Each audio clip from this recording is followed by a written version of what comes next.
It's just biding their time. Sorry, we have some people unmuted here in the Zoom room. Hey, so how does this affect tomorrow? Obviously, looking at now that you know you can beat Jackie Godby in a sprint, is this the plan now? You just try and sprint it out every race? Tomorrow's gonna be really challenging. It's a consistent climb. So today I'm one of the heavier riders. I could go to 0 watts. I got my heart rate into the 130s on the descents, and that was a huge blessing for me. Tomorrow I think it's no downhills. From what I remember, I haven't prepped really, but I think it's a continuous climb. So I think that's gonna be 2 hours of a challenging climb. Yeah, a little more steady out there for the riding tomorrow. Laura, congratulations. A great win for the Insured, presented by Pedal Power Team. We'll see you out there tomorrow. Yeah, a lot of strong riders out there. I'm honored to be here. It was great to be there with Mona Lee and Jackie and Tracy and Krista. Honestly, it felt a lot like the Olympic trial, or not Olympic, sorry, the U.S. trials course. So we were on RGT to try to qualify for a Worlds team, and it was Tracy, Godby, and Krista and me, and it was a 6-minute climb, very similar to today. So it was fun to be out there with all those women. The more things change, the more they stay the same. Great show out there today. All right, thank you.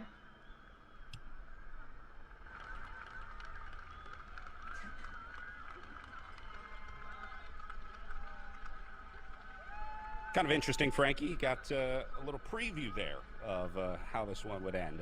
Again, a lot of these riders starting to get more and more familiar with each other as they really start to learn who the good riders are, who the riders are to watch out in there. All right, here are the 6 riders in so far, with Matson Coe taking the win ahead of Jackie Godby. Christy Tracy going to end up 3rd on the day. Double Hickok in 4th. Eleanor Wiseman will take 5th, and Mona Lee Keller in 6th. Yeah, I thought it was very interesting how she talked about the trials for the Esport World Championships was all the same riders. You know, it kind of goes to show the quality and level of the riders that are participating in the Echelon Racing League. You know, it's top notch. And I mean, I had no doubt with that, because the power putting out are super impressive. And so incredible ride by Lauren Matson Coe to be able to take that sprint. Just eyeing that banner, I think a couple seconds or a second before Jacqueline Godby was able to see it. And, you know, Matson Coe said she loves sprinting, and she was able to have over the climb to be able to do something at the end. Well, it was all about timing, and it worked out for Laura Matson Coe today. Getting ready for our pro men coming up next. We are inside 10 minutes until their start, so we'll take a short break and then come back with live racing from the pro men at the Echelon Racing League.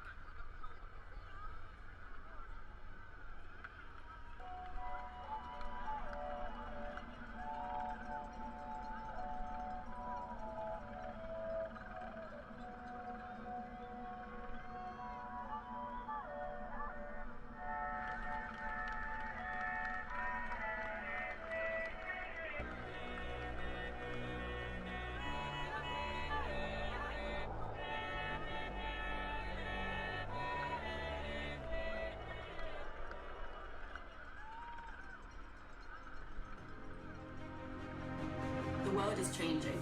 I'm looking to do things better. To improve. Just because it's always been that way doesn't mean it's right. I embrace change. I seek adventure and discovery. Explore and explore. To know the unknown. Even in the toughest moments, we ride together. Even in the moments when we're at our limits. We support each other. It's time to move up a level. Push that little bit harder. The changes we make now will make the future better for all.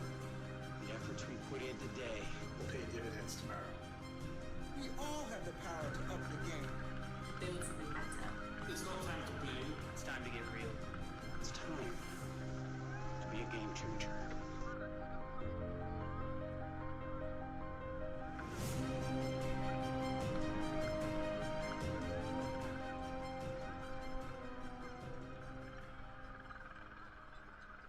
As an athlete, getting marginally better is one thing. Getting exponentially better puts you in a whole new ballgame. Biomoto uses a proprietary digital process to capture movement at 200 frames per second and 70 sensors per foot to measure ground-based forces, resulting in advanced motion analysis that's up to 10 times more accurate than orthotics. It's the data generated by this process that allows Biomoto to construct custom insoles that make athletes faster, stronger, and more stable, and result in an unprecedented 95% success rate.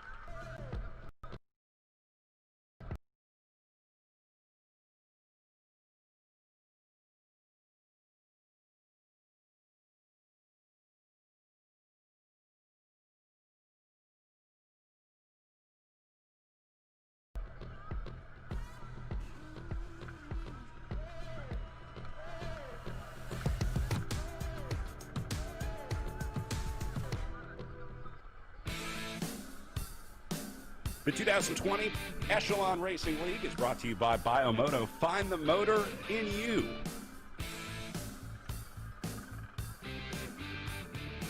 By Project Echelon, educating, equipping, and empowering veterans through physical activity.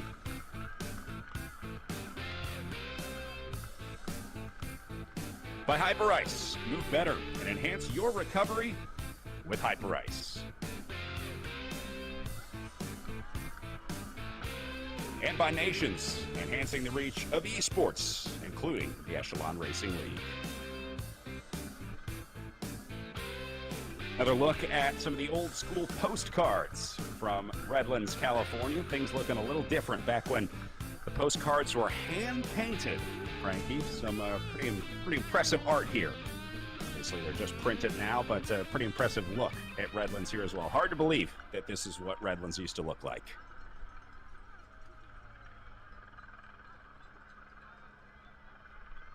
All right, so pro men in the grid right now, just getting ready to roll out. About a minute away from our pro men doing same course, same distance, 6 laps around the Sunset Loop course today. And if this one plays out any way that we saw the women's race, should be an exciting one. I was surprised to see the group go to the line together, and it may be an even bigger group for our pro men out there today. So see our riders getting ready, some cool pain caves in there as we switch over from our pro women to our pro men now after wrapping up a really exciting pro women's race. That might be the best race of the Echelon Racing League season so far. Watching Laura Matson-Coe sprint over the top of Jackie Gobby is really exciting. All right, inside 30 seconds to the start of our pro men. The question here, does anyone get away early? Does anyone try and attack? I think they probably all stay together and just roll away from the line as a group, just like we saw in the women's race. So time to start cranking those trainers up. I was going to say cranking the power meters up, but they have to maximize their power when that turns green so that they can rocket off the line. So you'll see everyone get out of the saddle here as they go inside the final 10 seconds. And then the field shoots off the line as they get the countdown. Frankie, back underway in racing in Redlands. Yeah, I'd be curious, this is going to be an hour, 45-minute race. I don't know how long they do with the warm-up. I mean, you got to kind of balance being on the trainer for a long time with your food and nutrition needs, but the start's critical, and all of these guys know that. So out of the saddle, full power. We're going to see red numbers over there, 4.65 watts per kilogram, putting out 400 or 500 watts for that first minute or so. To make sure you're in the front group. We already see one rider being gapped off in the back. I mean, that is obviously not an ideal situation. So the big gun to come up to the front, and especially this first lap, a little bit of a learning curve, try to figure out how to handle the uphills. And an advantage is Matt Usborn. He actually the amateur on the Sunset Loop. So that's going to come in handy for him a little bit later on. Yeah, absolutely. Having that experience of riding this course, even if you just did it once, even if you just did one circuit of the Sunset Loop course, you're going to have a much better idea, obviously, of the course on the day, and that's a major part of doing well on these RGT races. I think that's one thing I've learned, too, is you have to recon these unique courses. On a flat four-corner criterium, not such a big deal, but on these hilly courses, the longer courses, you absolutely have to get out there and test the course at least once. Yeah, and I believe we're going to we have about 50 riders on the start line here. At least that's how many started yesterday that did the time trial. 50 riders. So we should have had 50 on the start line. And, we talked about Rutherham, a fantastic time trial yesterday. The young 21-year-old finally, getting that elusive 6.02. So 6.0 watts per kilogram. And kind of, ironically, it was Ben Thomas, who was in second, who had the highest watts per kilogram of anybody in the race at 6.24. So Hutchings, I think, with a little bit of a problem, a lot of coasting going on and not much pedaling, and usually that's indicative maybe of some power dropout. Yeah, a mechanical or technical, as we call it here in virtual racing, which is unfortunately part of the game. If you lose your internet, lose power, that basically registers as 0 on the power meter, and that causes the riders to usually drop out of the race because you realize that there's no coming back after a technical like that. Heinlein having a little look off the front. Go ahead. I like how the guy's getting like in a super tuck. Did you notice the riders on the downhill? Yeah, They lean forward and kind of get into a super tuck, on that downhill section. I kind of like that change in the position on the bike. Pretty cool. Saw Matt Main of the Insured Pedal Power team a little bit off the back. Kind of surprising to me. Main has been a pretty strong rider since joining the pro ranks here of the Echelon Racing League, so maybe just had a bad start, or maybe his kids are watching Netflix. Brad, also look at the speed, the difference in speed from what we've seen from before. I mean, just a minute ago, it showed 100 kilometers per hour on the downhill. So that might be catching some people a little bit by surprise of having to put out that effort on the down of going 60 miles an hour. And so extremely fast on this first lap on the downhills as Rutherham was just in the front there. Well, Heinlein finds himself off the back after starting off the front, went a little hot early on. And maybe just having some trouble adjusting to the speed changes in this group, as I think a lot of riders will. There's Tom Thrall getting spit out the back for the Insured Pedal Power team. Again, Thrall, another one of the strong riders in this group, an incredibly strong sprinter. If this guy's in that front group when it comes to the line, watch out, because Tom Thrall can definitely close the deal for Insured, presented by Pedal Power. Yeah, he's a thick rider. He definitely has the thighs for the sprint at the end. This beginning part, which makes it difficult, is because there's so many riders there. It's much harder, that fighting for position, and the platform puts on the brakes so you don't run into another. Those kind of things are all taking place in a group of like 40 guys, whereas a little bit later on, when it gets down to maybe 3 or 4 or 5 guys, you don't have to worry as much about a lot of that stuff. And so it's much more difficult at fighting for position and being in the front right now at the start of the race than it will be a little bit later on. As we just talked about, Thrall making his way back up to the front. Usborne, the winner of the amateur Sunset Loop, coming up to the front. Ravel, Beek, all familiar names that we've seen in the time trial and in the other RGT races.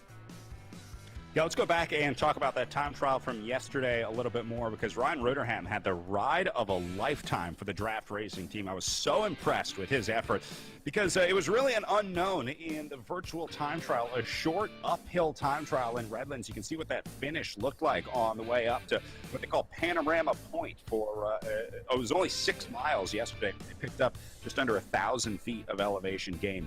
Charlie Velez set the early fast intermediate time with a 7:27 split, as we watched in awe as he beat his bike up underneath him, absolutely burying himself for that effort. Held the fastest time for a while until Ryan Rotherham had a shot at it for draft racing. Now, Rotherham had the 5th fastest split of the day, almost 30 seconds slower than Charlie Velez on the intermediate split, but it's the way that he finished. Look at this. You talk about putting in an effort to get to the line. Rotherham absolutely crushes it and ends up 4 seconds ahead of Ben Thomas yesterday, with Matt Usborne ending up in 3rd. Velez slipped down to 4th.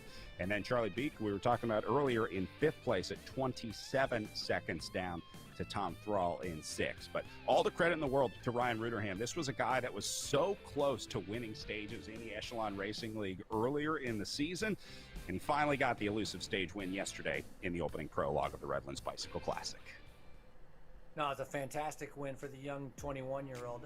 And Rotherham, for draft racing, I mean, he only started focusing on cycling in 2017. It's 3 years ago. So relatively new to the sport, and it's a big win for him. He's a lightweight rider, a good climber, and put out 6 watts per kilogram to be able to take that win. So it's got to be and when you're young like that, Brad, it's got to think about the boost in confidence that he now has. Yeah, 100%. Once you get that first win under your belt, the second and third tend to come a little more easy. So definitely keep an eye on Rotherham. He's going to be in the red kit there of draft racing. In fact, you might see him get to the front here pretty soon, because I'm seeing some of his draft racing teammates making their way up to the front of this group. So another rider we need to watch out for is Ben Thomas. He's been exceptionally consistent over all the RGT races. He did a good job time trial, and he's only 4 seconds back out of the lead. So that's a relatively small gap. And if you go back to Matt Usborne, who we've seen many times, he's only 19 seconds out of the lead. So a very close first day time trial with the GC still up for grabs. And of course, You know, we're going to see a little bit later on who's going to take the win here at Sunset Loop. So Usborne on the front. We know his aggressive style, Brad, don't we? 7.7, 7.8 watts per kilogram. This Canadian never likes to wait around. I love this. The classic Matt Usborne ride here, where he's just going to bury himself in the opening kilometers and set the tempo early. I do have to give Usborne credit. He has really been able to sort of make sure that these races are hard early on, because otherwise there's a chance that these guys would just sit in. But anytime we see that pace drop just a little bit, Usborne always seems to be one of the first to kind of get back in and say, all right, time to pick this pace up. Nice look right here with Velez coming to the front. Will Harden. Will Harden did not have a very good time trial yesterday. I'm sure he's a little bit disappointed with that. He's always there near the end at the group, the group races. His time trial might have been a little bit new for him. Patrick Wall is there, Miller, Usborne, Sedgebrush, and then right now, two riders, Velez and starting to be able to go away from them. And Charlie Velez is not waiting around for anyone.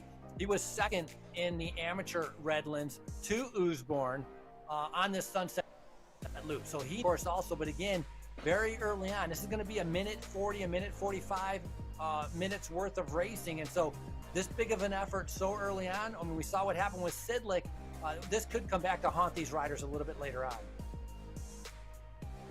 Yeah, it's a long race ahead of these guys. The good news for Velez is he has some company with him. This is different from Sidlick's scenario, because Sidlick was caught out all alone. Having just one other rider here with Will Harden is going to be a big advantage for Charlie Velez here. Now, that's if they can communicate and get together. Obviously, on different teams, they won't be able to communicate whether over Discord unless they exchange their personal information before the start. But I'm going to guess these guys are just in sort of an unsaid agreement that they're going to try and ride together and see if they can stay away from the field.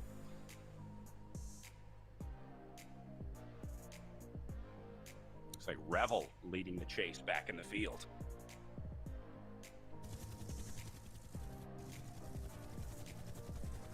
Well, two 22-year-olds. Harden, 22 years old, as 22 years old. Will Harden out of Winston-Salem, North Carolina, has found themselves, kind of in the front. And when you're young, you get high anaerobic capacity, and that's exactly how the start was. Super high speeds, trying to be able to get over the rollers, trying to be able to stay near the front, and the group is dwindling extremely quick. Right now, on a 7% upgrade, instead of being like all bunched together, instead of being a blob, it's starting to string out. And when it's strung out, it's very indicative that they're going hard. Just like in real life, once it starts stringing out and getting single file, that's a sign that things are going to crack. Yeah, look, things starting to break up back behind him as Usborne puts in the effort to try to close this gap down. He brought back some significant distance. Zach Nair there as well. And then you saw Tom Thrall just letting off the gas a little bit as they slowly but surely reel these guys back in. A little bit further back, you can see some of those gaps opening up. This is a critical hill, 5% upgrade, or uphill. And so, if you're 15th, if you're in that 15th to 18th, it's like you got to try to latch on to the back of these now, and hopefully that they will ease up a little bit later on. You don't know that they will, but you got to take that chance, because once you get dropped, you're going to be gone. And you can see right behind them, you're getting a little bit of a block where these guys are covered, and then you got the chasers, or not the chasers in the back, trying to get back up to the main group. But in the front, Velez, Harden, Usborne, and Beek doing a fantastic job of putting the pressure down to try to break away. Boy, it really feels like the pressure is there to be able to cause a split here, doesn't it? I mean, if we were watching this in real life, this is like in the opening kilometers when you're watching the break establish. You see these groups go away, and then you see that one break that looks like it might have a chance, where you're like, all right, this has the right mix of riders. The field seems to be responding the right way. I know it's early on, but this thing's looking pretty good for these guys, and I think Sedgebrush is realizing that right now. You saw him attacking off the front of the group. He wants to make it 5, but this is the omnipresent danger here that everybody in the field says the same thing, and eventually they all just end up bringing back the breakaway. So I think this group of 4 is motivated here, Frankie. This is a good scenario for these guys. It's a long shot that 4 riders can make it for 5 3/4 more laps that they have remaining, but at least it's a shot. No, I agree. It's just like in real life, as you were just talking about. It's like this is a break trying to set up, and it looks like it's good. I think this is a break that actually is going to work. For how long, I don't know. but I think they're going to be able to get a gap. And you want to talk about some young, I talked about Velez, 22 years old, Harden, 22 years old, two very strong riders that have been very prominent in the RGT. And if we look, he's 24 years old out of Great Britain, races for Team Tour 2000. And, in 2018, we're talking 3 years ago, he actually rode in the baby Giro d'Italia. So that's another super strong rider to be up there. And if you put Usborne in there, and we've seen like what he can do, this is a very strong and dangerous move. And I think a lot of riders are going to have alarm bells going off in their ears, or their directors are going to be telling them, you got to shut this down.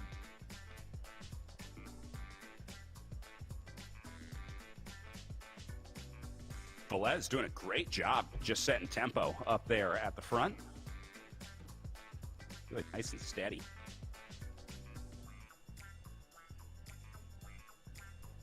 And here we go. This is Segerbruch. I pointed out earlier, coming out of the field, joining these guys and going right past them. I don't know if that was the intention, but that is going to lift the overall pace of this field. Boy, things change rapidly here on the Sunset Loop.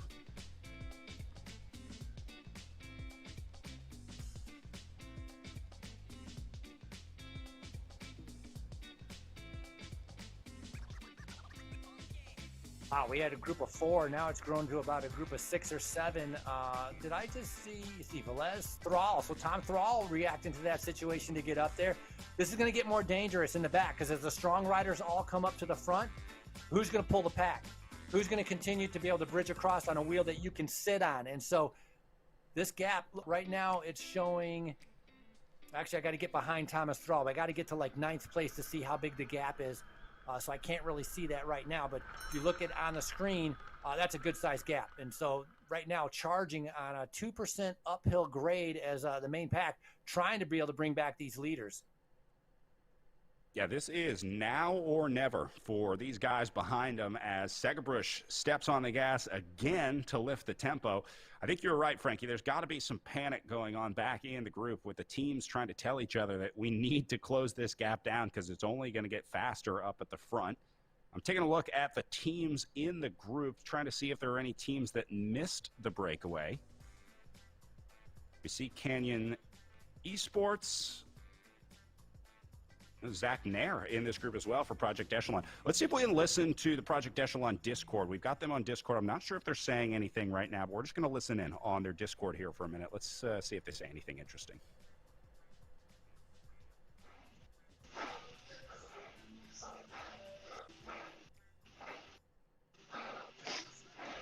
Heavy breathing.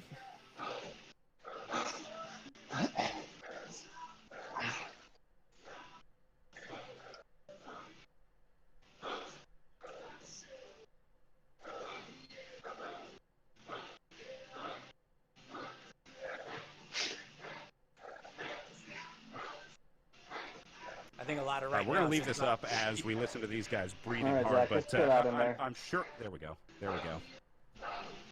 Oh boy. Someone talking to Zach Nair.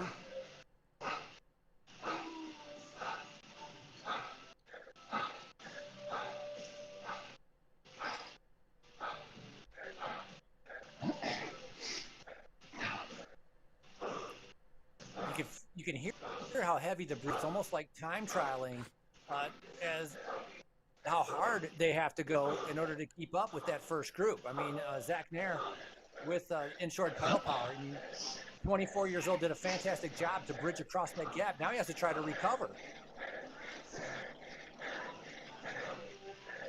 All right, I don't know if I can listen to any more heavy breathing. We'll try and bring that up if we hear any more, but I guess these guys just listen to each other breathe for a couple hours. That doesn't sound very fun. If you're going that hard and you're breathing that hard, I don't know how you can talk. I mean, if you're full on going at, 5 watts per kilogram, 6 watts per kilogram, I can't have a conversation. I wouldn't be able to say anything. So, maybe at certain points of the race, there's a little bit more communication, but this is kind of crunch time because the group has separated themselves. I mean, Brad, look behind them. There's nobody there. There's like 5 guys kind of in no man's land. Yeah, Segerbridge is going to be the last guy, I think, that has a shot to win this today. This went down to 9 riders very quickly with a chance to win the Sunset Loop Road Race today. Here's the Chasers. Patrick Wally leading the way for the Insured, presented by Pedal Power Team. Little surprised to see Wally has missed the group here. He's usually one of the guys in that top 10 or 15 rider group. Yeah, Patrick Wall with a host of good results, and so I'm not sure, how he just managed to miss out. I think that small break was there, and then a couple other guys went, and then all of he just forgot to go.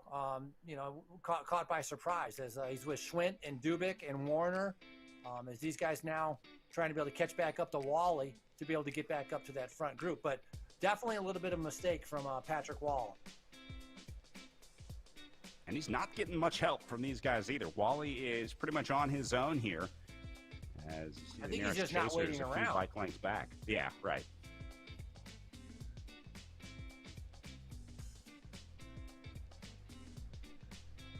Got Warner in there above. So there's two or three above and beyond cancer riders in the chase group, trying to be able to get back up to the leaders here. And we have some above and beyond cancer riders, I believe, in the front group also here.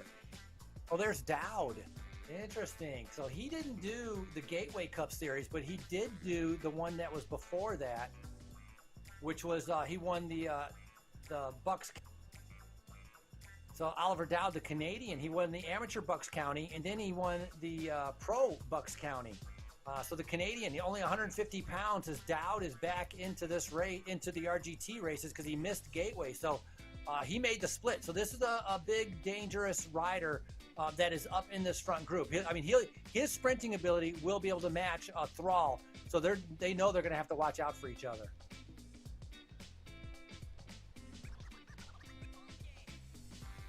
Yeah, another good example of the rider that has the intel, ends up standing on the top step of the virtual podium. And here goes Dowd now up the left side.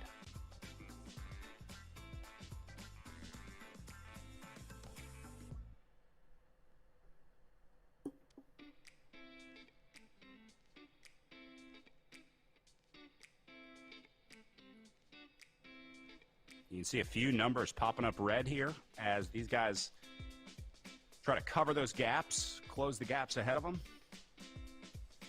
As we go back to the 10th place group, Patrick Wally now slotting back in behind these guys as the Chasers try to figure out a plan to bring back our lead group of 8 riders. Oh, big group chasing here.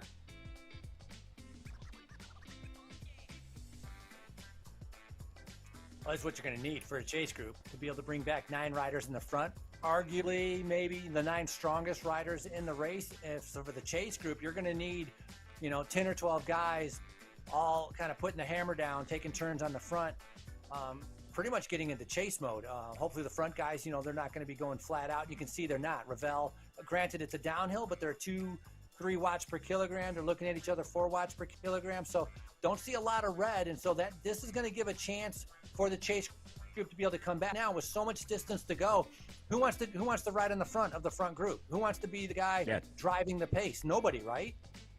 Absolutely. Use this to your advantage if you're in the chase group now. The problem is, unless they have communications to riders up the road, unless they're on Discord with their team, they may not know really when that slowdown is happening. Obviously, they'll be able to watch the watts per kilogram of the riders in front of them because they have basically the same the GUI, the graphical user interface that we have that shows the leaders on the left side, it shows the wattage up in the top left, and then sort of the course stats up in the top right. So they can see the wattage of the other riders around it, but that's their only indication of how hard the other riders in this race are going.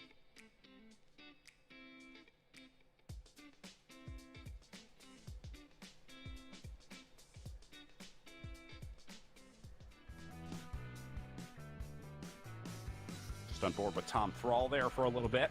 And now Velez up to the front. But Frankie, I think you called it. Everyone on the camera is looking pretty calm at this point, partially because they're coming up to this downhill, but I think they're just trying to relax a little bit, realizing that they were going pretty hard there early on, and that probably wasn't sustainable for the next 5 laps. So good opportunity, probably the opportunity for the guys in the chase group to get back in here. If you don't chase back on now, this gap is only going to get bigger, I think, as the day goes on. So guys back in the chase group need to come up with a plan. They need to work together. They need to get back in here if they want to shot at the top 10.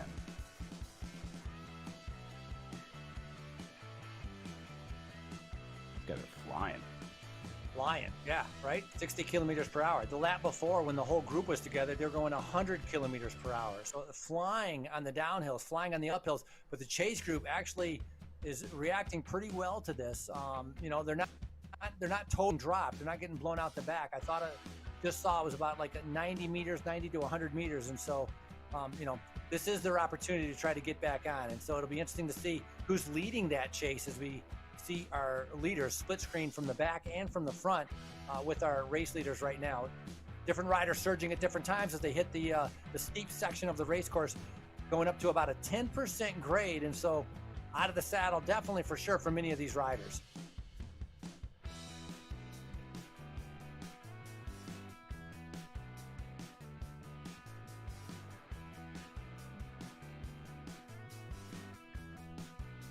All right, so these are the leaders on the left side of the screen, chasers on the right side. I'm watching, again, just the power zones that these two groups are in. Look at Usborne going into the red here on the way up. Dowd responding back in the chase group on the right-hand side of the screen. I'm wondering what Usborne is doing here, Frankie. Usborne's doing his usual. He's attacking. Strong rider and just... He doesn't like waiting around. He likes, the way Jacqueline Godby sets a tempo that's comfortable for her and like almost a time trial pace that can hold for a long time. Usborne's is kind of the same way. He just gets into this rhythm, a time trial rhythm, and he sets off and just starts going. And so he's going to try to expect everybody else to try to catch and jump to him. I think they got new cameras in Cell Block C here, Frankie. Looks like a little bit different angle in Cell Block C. Yeah, maybe I think he spruced up the place. Maybe cleaned up the windows or painted. Right. Still outside, though. Yeah, he got a little bit of yard time. We were joking yesterday, Matt Usborne's camera was basically straight on of this view, and so all we could see was the gray wall behind him. It looked like, let's say, an unpleasant place to spend a significant amount of time. I think he's outside on his patio, though. Looks like daylight to the right and glass door to the left there.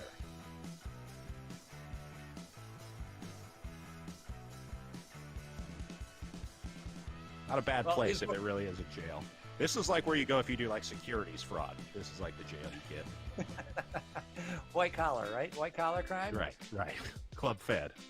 Yeah, I'm sure he lives in a very nice place. We're just messing around and joking because all we would see was a cement wall. But Usborne in time trial mode, and he's a good time trialist. I mean, third yesterday in the time trial, did almost 5.6 watts per kilogram, so that's only a little bit lower than Rutterham and Ben Thomas, who are first and second. He's right now currently sitting 19 seconds back on the general classification. So, a little bit early to worry about that kind of panic for the time of seconds because there's such a long distance of racing. But Velez now making his mark as he's trying to be able to come across. So Velez has been really paying attention to trying to get into a break because it's the second time we've seen him going up to get into a breakaway. And I love that Velez was willing to bridge the gap to get up to Usborne because he knows that Usborne is a hitter. Like, this is a real deal guy when it comes into a breakaway. The other thing about Usborne, it's just like Rutterham. It's been knocking on the door, but it just hasn't worked out yet, but it will. Eventually, one of these Matt Usborne moves is going to stick, and he's going to take a stage win here. And Velez thinks that today might be the day that the Matt Usborne attack goes all the way to the line. Well, whatever they're doing, the pressure they're putting on is definitely stringing the group out. It's, you can see some red. Usborne, 6.2 watts per kilogram. Velez on his wheel at 6.2. Harden reacting to it in third, up at 8. So they're trying to be able to bring him back. And you see a little bit further down, big power numbers coming out. Up at 568 watts right now. Not sure whose power meter is that we see at the very top, or does it change to whoever's in first place? It changes to whoever this camera is following, and I think right now we're looking at Will Harden here. Tom Thrall. We're following Tom Thrall on that camera. All right, gotcha. So it's interesting. I mean, we're talking 500 watts. That's a big number to be able to put out. I mean, fine, 30 seconds, okay, but Usborne's not slowing down.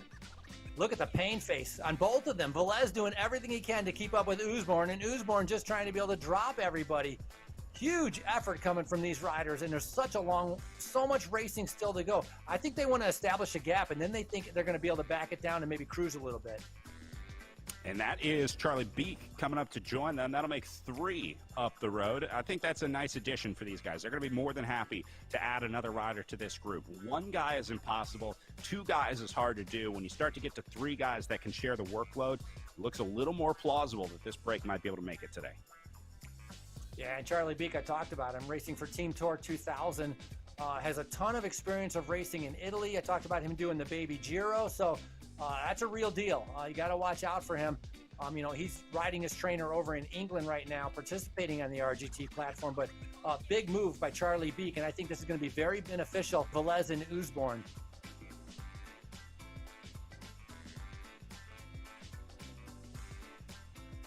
So there's your break of 3 with Usborne, Velez, and Beek.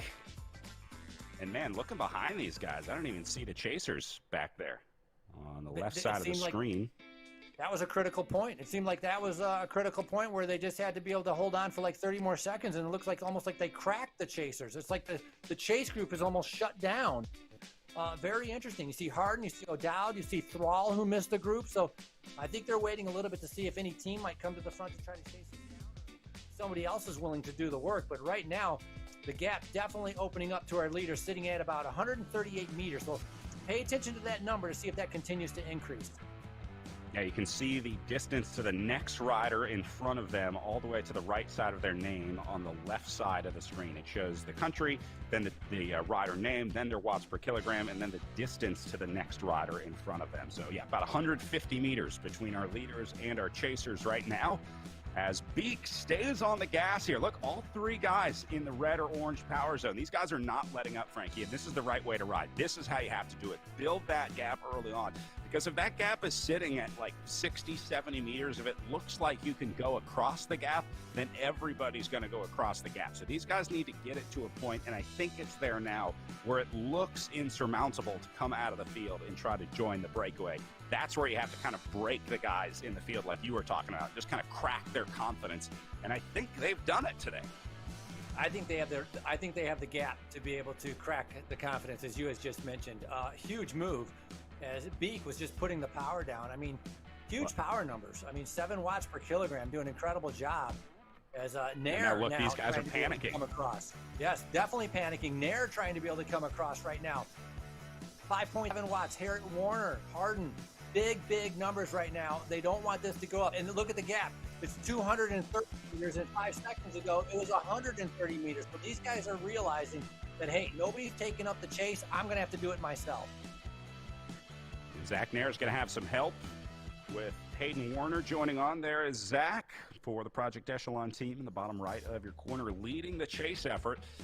Now, obviously, the concern for Nair is that there's not going to be much left in the tank when he gets up there, if he gets up there. The other guy's getting a free ride sitting on Nair's wheel. This is going to be interesting to see if they're able to bring back significant time. I think this is going to split the chase again, Frankie. I think we're going to end up with a small group of chasers, maybe like 3 to 5 guys somewhere in there. Let's say it might just be these 3, actually, taking a look at the gameplay action on our screen now. But I think the chase group is getting whittled down now. Yeah, I think these 3 riders are going to be able to stay away. And then we're going to have 3 or 4 riders will be chasing. If I'm not mistaken, Brad, we've done 2 laps, because we're 20 kilometers in. So 2 laps completed, and all heck is breaking loose right now as Nair, Warner, and Harden are trying to be able to go up across. You know what? Patrick Wall has missed it again with that second chase group. Very surprised he wasn't able to be able to react to that. Same with Tom Thrall. So a couple good riders still sitting in the back, not really reacting to that second chase, as our 3 leaders 300 meters now in the lead.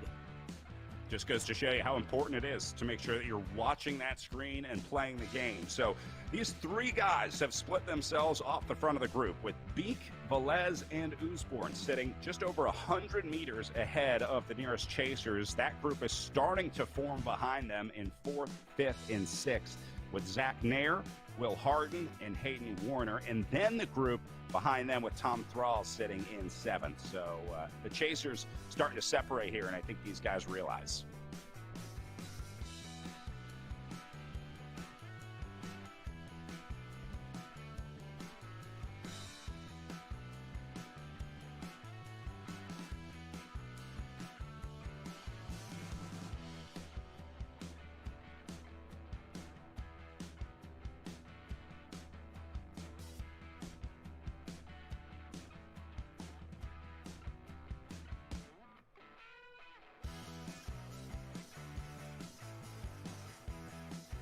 Going a little bit further back, we saw Melville there right in about 20th, and then Schwint trying to be able to catch back up to those other riders.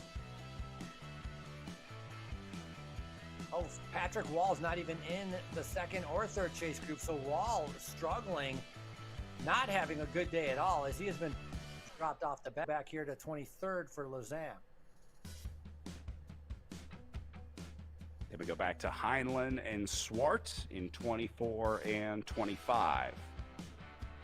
Trying to hang in for Project Echelon and Restart Racing, respectively. Look at Ben Thomas in 26th. This is an outlier for Thomas for sure. That's a big surprise, absolutely. Wonder if he had a technical issue at the start of this one.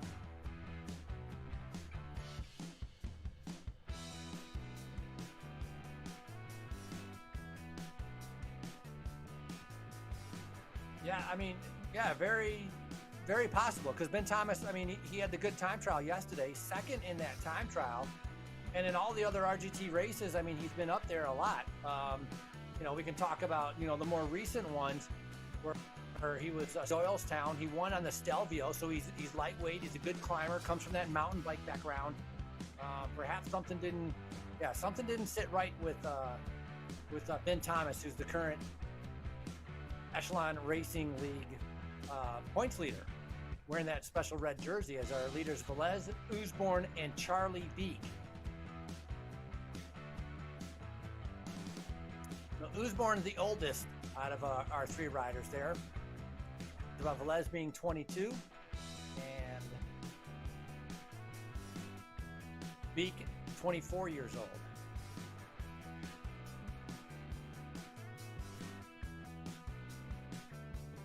Chase group getting a little closer behind these guys. That's Zach Nair back there within sight of this lead group now. Look at the speed they're coming up also. That's the thing. The gaps get shut down so quickly. It's amazing on how quickly. And they came around that corner, and they're flying up on these guys. And it's like, you know, in 100 meters, they've just closed down what looked like to me about a 10-second gap, 15-second gap. So, yeah. Total reshuffling. This is great. Total reshuffling of the deck, man. Nice move by Zach Nair and those other 3 riders to be able to get up to the leaders. I think it's going to catch them by surprise, but what an incredible chase by the 4 riders that just came up. Well, just like that, we are back to 7 riders up here in the front group as Zach Nair and company is able to tack back this breakaway. This is also a crucial time, Frankie, once they join up. If there's a counterattack, if the chasers keep going. Look how many guys are in red. Zach Nair is trying to keep the pressure on here. He's hoping that those 3 guys are already cracked, and so Nair is trying to reverse the situation. He wants those original 3 guys split out the back, and he wants those chasers that have just come up and joined to move ahead here. Interesting racing going on. Yeah, very interesting. So Thrall, Warner are 2 of the guys that's up. Harden just came up. And yeah, that's a good point. Nair realizing that they had to put in a big effort. 2 more riders coming up also now with Charlie Ravel. And looks like, I mean, there's a lot of guys starting to be able to catch up. So very surprising. Maybe the 3 guys weren't working together as well as we thought. And so they started slowing down a little bit. And now we have a big group coming back up to the front. So definitely a reshuffling of the deck, and great to be able to see, you know, all these riders now battling it out. We even have them behind them that are going to rejoin. Yeah, this is going to come all back together.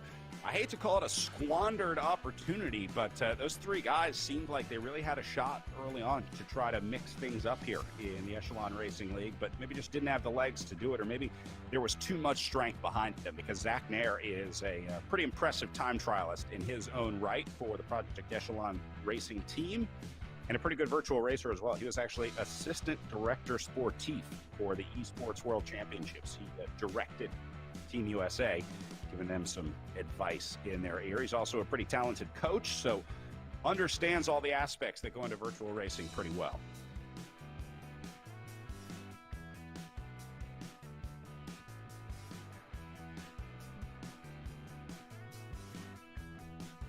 Well, I'd say we went from a group of 3 to maybe a group of 10. Yeah, maybe even more. Maybe even more. A lot. I mean, that was a lot of chasers that I actually thought they were gone. I thought that breakaway was going to be able to stay away, or maybe 2 or 3 guys would come up, but many more riders have been able to bridge up to that group. So this shapes up well. It should be exciting especially on the Sunset Loop with all of the downhills and the uphills, and some of those guys will be interesting to see if they pay for that effort of coming across that gap, if they're going to pay for that a little bit later on.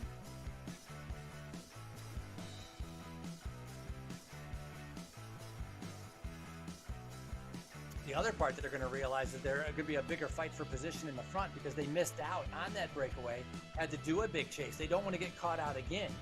So they're going to be afraid of being too far back. So the speed is going to pick up. You're going to see a little bit more, reds or oranges as they're fighting for position because they don't want to get caught out again and have to do another type of chase like that.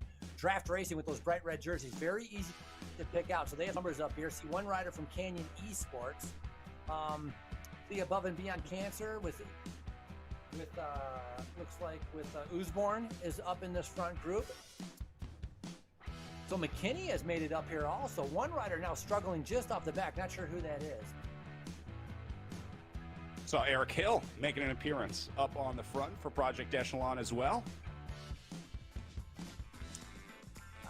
That's impressive. Anybody who's in this green, you had to put out a huge amount of power. So very impressive for anybody to be able to be in this front group. So congratulations, Eric Hill for all the work that he does with the Echelon Racing League to be right here in this kind of, I would say, the elite. Very, very impressive. There's Hal Blackburn. I can always tell when Eric goes to bed and wakes up because there's a break in my email inbox, and I can tell you last night Eric did not get the recommended 8 hours of rest that you're supposed to get before a big day of race. A lot of work goes into putting these races on. Eric's got a beautiful family up in Wisconsin as well, so pretty incredible to be able to manage all this stuff, as all these riders are, to be able to still find the time to train and stay fit and race, in addition to the life that happens outside of virtual bike racing. Yeah, a good point. That there's a lot that goes on in being able to create this and set this up and keep contact with all the riders. And for the riders, they just kind of log on and they see that it's working and everything goes fine.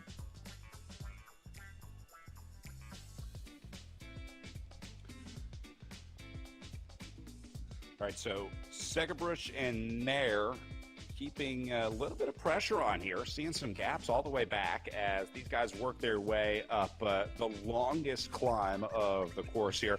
Frankie, let's take a look at this Sunset Loop course again. We looked at it in the women's race, but this is such a legendary circuit in Redlands. Now, again, normally they start in downtown, finishing downtown with just doing the 6 circuit of the Sunset Loop course.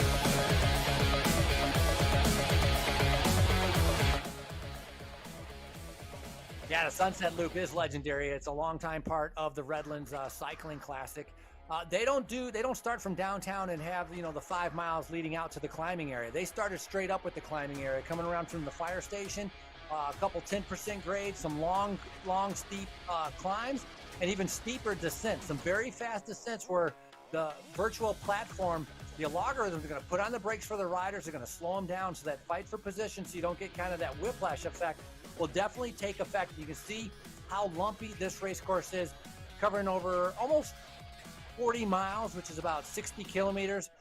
Max gradient 6.9, per gradient 0.3, probably because of all the downhills. but don't let it look deceiving with those lower numbers. This is a very hard, challenging sunset loop because of the climbs, the turns, the descents, and the speed that it's going to break apart the group by the time we get to the end. Yeah, the thing about the gradient here is you pick it up over like a kilometer of racing, but then you give it back over the next like 8K of the circuit. So you pick up a lot of elevation very quickly, and then you lose it on the way down sort of slowly.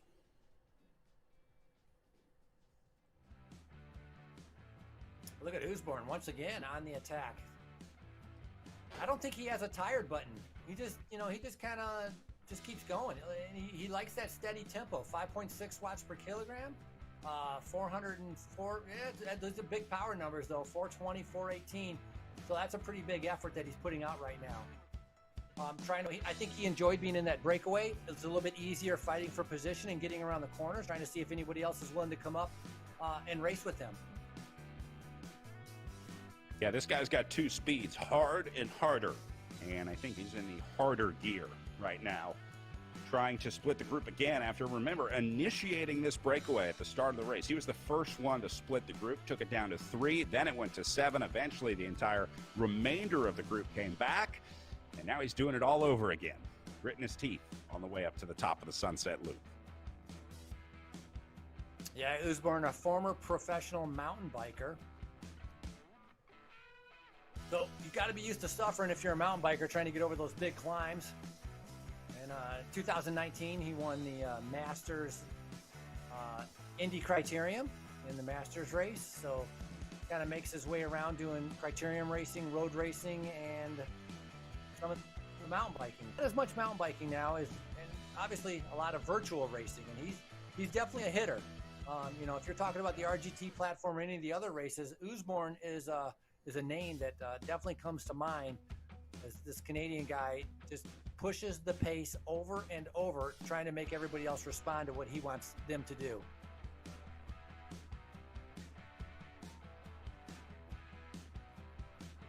Usborne has been with us for... Go ahead.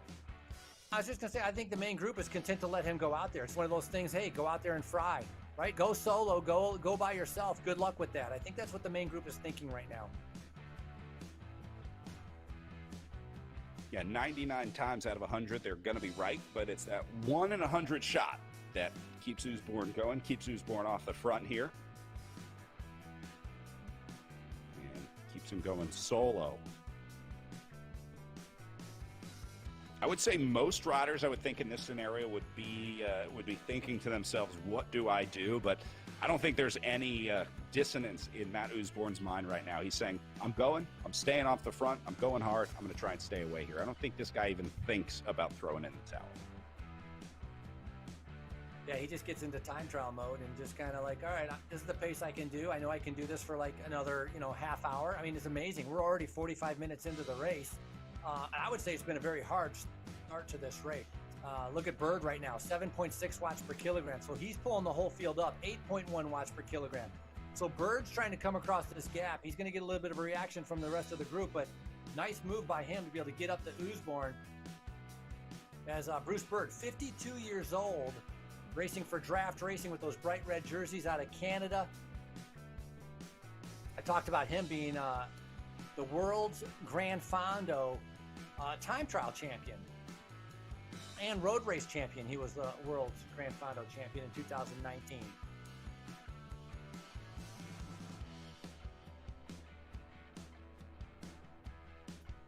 I can honestly say... Bird going to go to the front here. Yeah, Bird's going to the front. I talked about him being 52, and I can honestly say, I think, let's say 3 or 4 years ago, I don't think I could put out the power numbers that Bird is doing.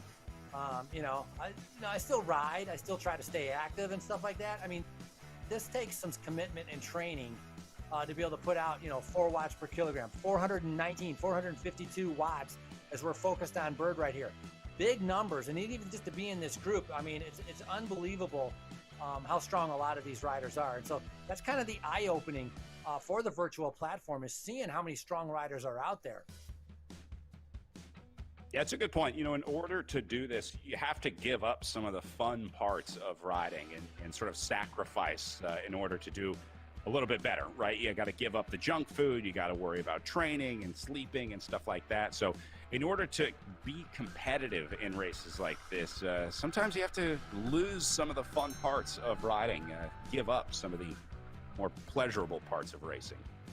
No, exactly. It does, it doesn't come easy. Some sacrifices that are made by anybody in this front group, for sure. There's sacrifices made in, going out and partying or drinking or eating or training. Somewhere along the line, there's a big commitment towards trying to be able to do well at what they choose to do, which is the virtual racing here with the RGT platform. So it's good to see. Look at those 3 red jerseys. I like having those red jerseys. They're so bright. You can spot draft racing so easily compared to some of the other ones. In short, you can spot them relatively easy also, kind of with their green and blue. This upper version with Restart Racing with the triangle, you can spot them relatively easy also, as we're taking a look here as Bruce continues to just push the pace. You know the other cool part about virtual racing? You can wear your bibs outside of your jersey and nobody makes fun of you.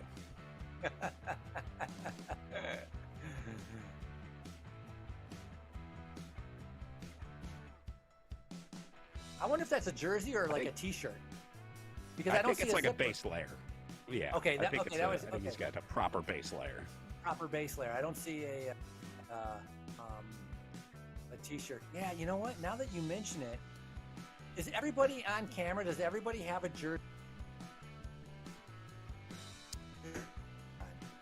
Are you asking if riders are racing shirtless?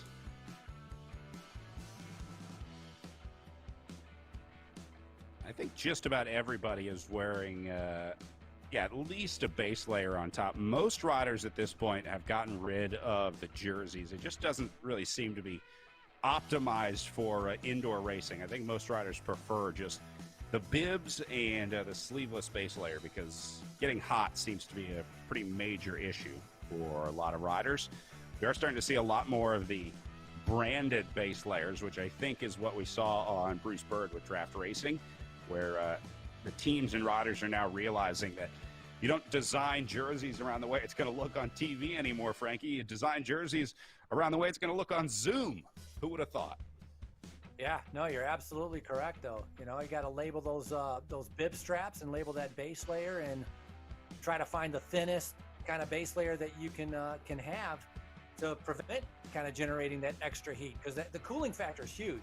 A lot of times, like an hour 45 event, with the effort that these guys are putting, wet's coming on, and you don't usually get this, but their shoes will be soaking wet, and you don't usually get that if you're riding outside. You can go out and do 4 hours riding outside, you not end up being soaking wet. But in indoor training, it's very common. It happens all the time.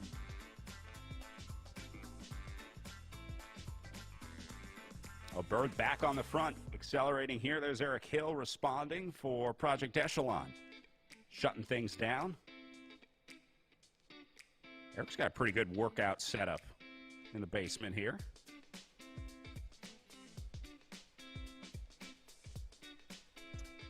Yeah, it's interesting. Eric's got the fan kind of at his back, right? Pointing, kind of cooling off the kind of, maybe, I guess, the leg in the back area. We saw, no, it wasn't Godby. It was somebody else who had the fan, like, right next to them, like, blowing, like, sideways across them. We've seen other ones with Double Hickok with the fan directly across, and other ones right with the fan is blowing in front of them, cooling them off on the chest. And so I'm sure a little bit has to do with power outlets, but also I think it has to do with whatever their preferences are with that, where you sense that you need the cooling the most.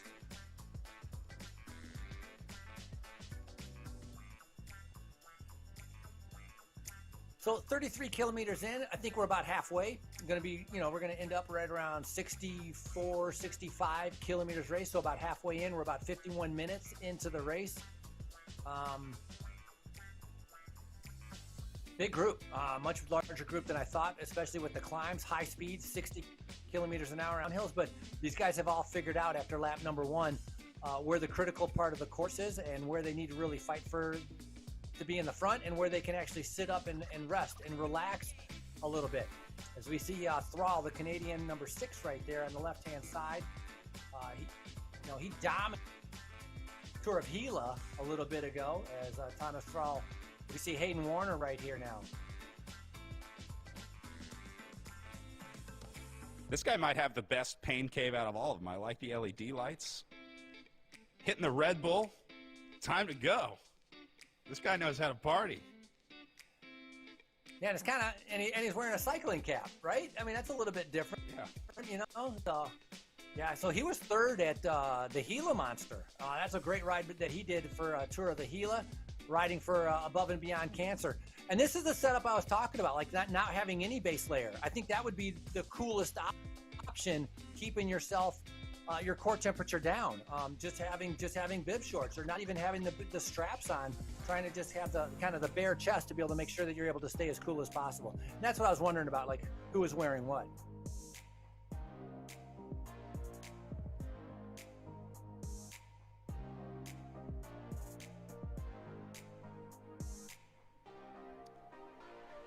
Well, I think this might be the lull in the action that we saw in the women's race, where the selection is made with these 16 guys. I think Harton is going to be the last one to get in there, and these guys now realizing that they've made the selection, they've made the initial choice, and now there's going to be a lot of guys in here that just say, all right, I just got to hold on until I get to the finish line. Taking a look at some of our social comments, Chris Navin says this course is like repeats of an FTP test for 2 hours of pain. Brutal. Sounds fun. That's a good pitch to get people into virtual racing, but it's part of the challenge. Well, you know what's kind of interesting is taking a little flyer. Navin's registered to race, so I don't know if he's and it's very possible with social media, right? He's in the race right now, and he's texting saying, "This is hell." Yeah, he is in here. Yeah, so he's letting you know that he's letting you know, Brad, this is a painful race. He's not enjoying it very much. Here he is. He looks like he's not enjoying it very much. He's able to enjoy it, I think, a little bit more than the guys in the front group, because now he can pace himself.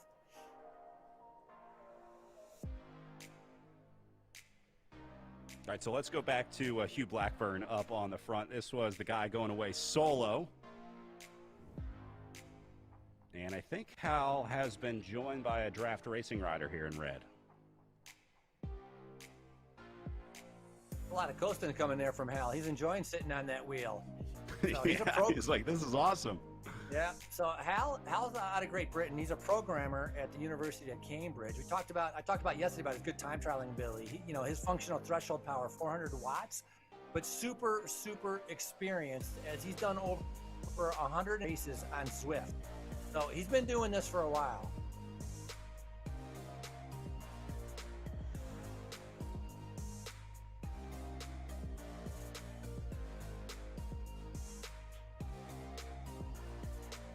Road bike action. Cheering on Timmy Bauer. Noting some of his big numbers out there today for Timmy. New names come to the front here. Seeing some fresh legs starting to make their way forward. We saw Simon Dubuque. There's Ryan Ruderham off to the left-hand side of the picture, right-hand side of the group as these guys hit the bottom of the climb. And again, we're really watching the back of this group. If you're looking for something to happen, it's going to happen with riders getting dropped out, probably more so than riders attacking off the front like we saw earlier in the day. Nice ride so far from Spencer Sedgebridge, also racing for the Canyon SRAM team. Normally he races for that Passeria Big Shark team out of Missouri. He's been a state criterium national champion, and so he's doing a good ride by sticking his nose in the front there, trying to make sure he stays in a good position, especially when you get on those uphills. 7% uphill grade that the leaders are in. Looking at Miller sitting right now in 7th. Then we go a little further back. Melville in 18th. This is John Heinlein in 19th now for Project Echelon Racing. And then look at this, Charlie Velez back in 20th. Did not see this one coming today. Not sure if this is a mechanical or a biomechanical, but surprised to see Velez in at 20th, just like I'm surprised to see Ben Thomas back here in 22nd. The Sunset Loop claims 2 more victims out there today, and we'll try to figure out what happened with Velez and Thomas. I'm really inclined to think that there was an abnormal event for those guys today. Could have been. I mean, Velez was in the red a lot in the beginning out of the saddle, but generally, that's true. Yeah. But he has the talent sometimes, to be able to hold it. But I wouldn't be surprised if he just blew himself up. Thomas, on the other hand, never even had a chance to be able to get into the red. I think he might have had a technical, but with Thomas, the critical part, he's going to lose some valuable points here today, depending to some good guys that are chasing him overall in the Echelon Racing League. And so that's going to be the biggest downfall for him, for Ben Thomas. And Wally still struggling to get back in there, back to 30th now. And then we see Topping sitting behind him in 31st. See Oliver Hutching behind him in 32nd place. And Hutching riding with his countryman Gray here, trying to work together in 32nd and 33rd. Yeah, Hutchings out of Great Britain, racing for Team Tour 2000, his teammate right behind him. He's from Bath, England, and Hutchings is he's an aerothermal engineer for Rolls-Royce. Huh, cool. Yeah, very cool, exactly. That's the thing also, and I noticed this in the women's race. I mean, we're talking about an aerothermal engineer for Rolls-Royce. There's some brains on top of these fitness guys. Some of these guys, they have masters, like Godby. Godby has a master's and a PhD from Northwestern University. And so you see that a lot with the women and the men with, not only very good athletes, but they also translate that over, that dedication that excels them really excels them in the business world or whatever they chose to do in life. Yeah, typically the determined, driven, successful riders find those traits in other parts of their lives as well. Looking at Eric Hill trying to tack this one back. He was sort of the antagonist of this latest move as Segebrich went over the top of him, and now Hill's trying to chase it down.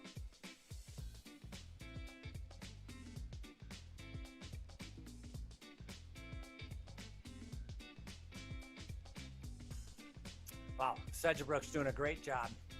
2019, they had there's a race, big gravel race outside of the Chicago area called the Rough Road 100. He took the win there in 2019. Also had a couple Criterium wins. He works as a financial advisor, and he's got his spot in his room where he's just focused on the TV screen and trying to be able to drop everybody. This is a move right now for Segebrich. Not waiting around for anyone, trying to be able to... He wants a breakaway. He's trying to see who's able to come up with him. And so right now he's testing everybody to see who can respond. And it looks like, I don't know, I would say 4 guys are responding. That's it. Everybody else has just been cracked.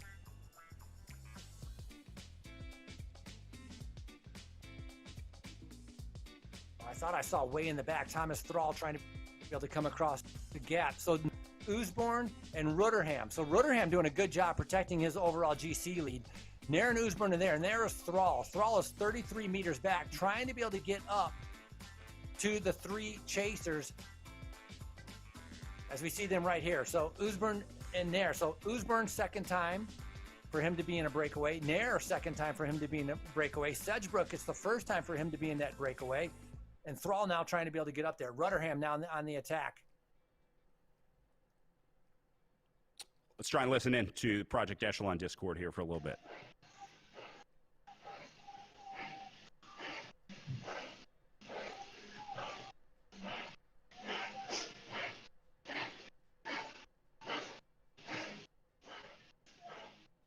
Nice job, Beck. Keep the pressure on. Don't let him get there.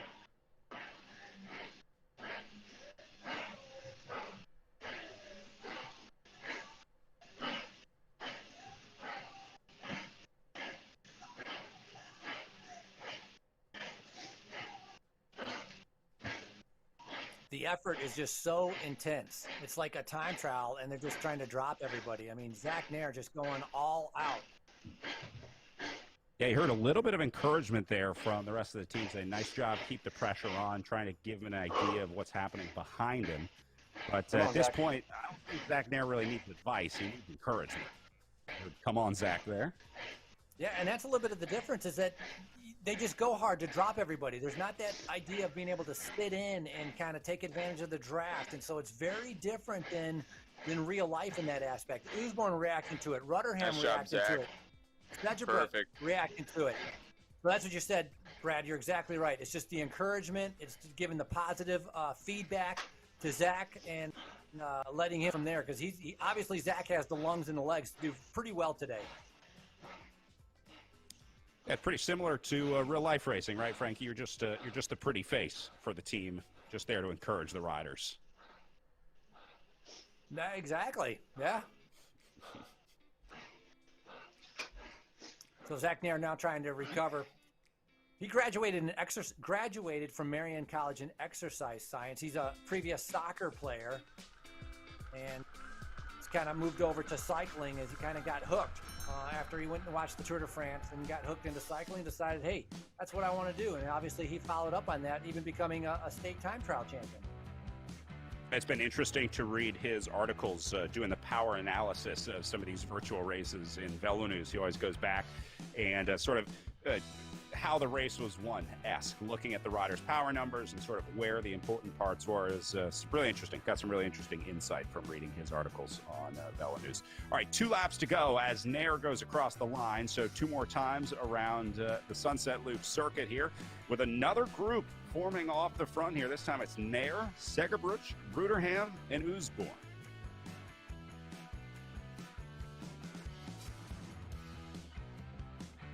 Well, 4 different riders from 4 different teams. Chase group is in the back and looking at 100 meters. So let's pay attention to that. 100 meters is Bird, rider out of Great Britain, 6 watts per kilogram. He's realizing this is dangerous. Same with Thrall has missed out on this, and Beak.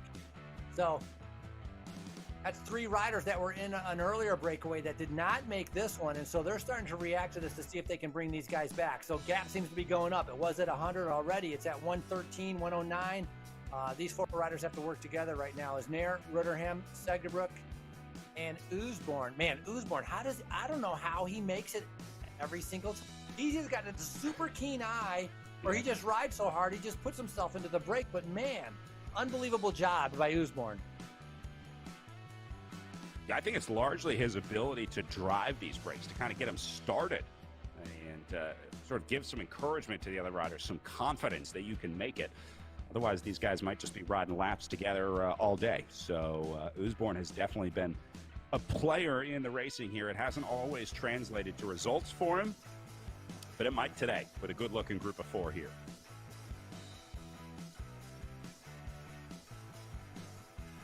So taking a look at Zach Nair up in the top left, Spencer Segerbruch in the top right, Matt Usborne on the bottom left, and Ryan Rudderham on the bottom right. 4 riders in the breakaway. And once again, remember, won the time trial. So this young 21-year-old, big boost of confidence, knowing that he has the power effort to be able to kind of beat all these guys in a flat-out effort. Granted, it was only 10 kilometers.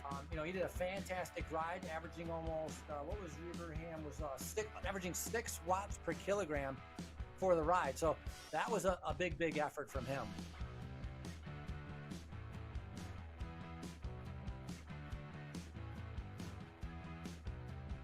Nair right now sitting on the back, just kind of following the wheel coming up from behind him. Zach Nair also, good rider because he's been before amateur national championships. He's actually been 5th in the road race. So he's got experience outside. He's got experience inside. You talked about him coaching the Esports World Championship team. Pretty much an all-arounder right here. Yeah, really the perfect mix of skills for virtual bike racing, for trainer-based racing. A little bit of physiology, a little bit of racing. Yeah, a little bit of the tactics and strategy that we'd use outside definitely, I think, would come into play here in the virtual world.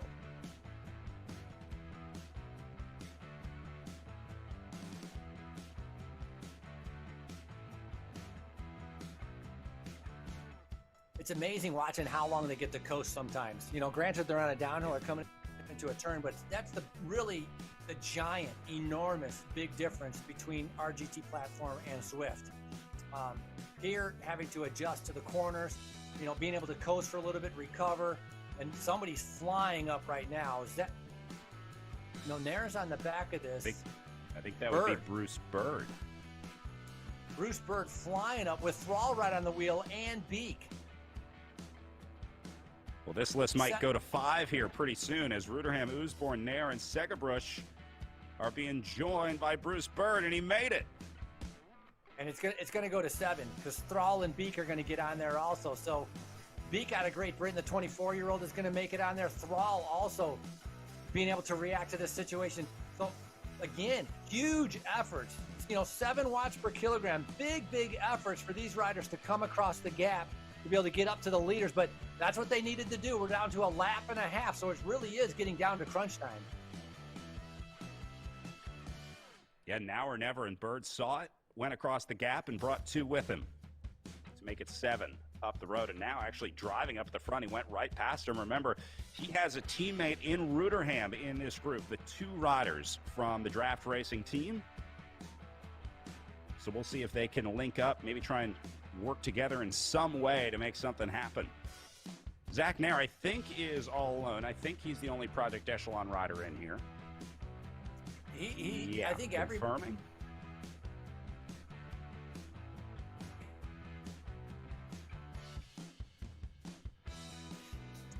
Pretty much everybody's all alone except for I think that combo that you had just mentioned from draft racing.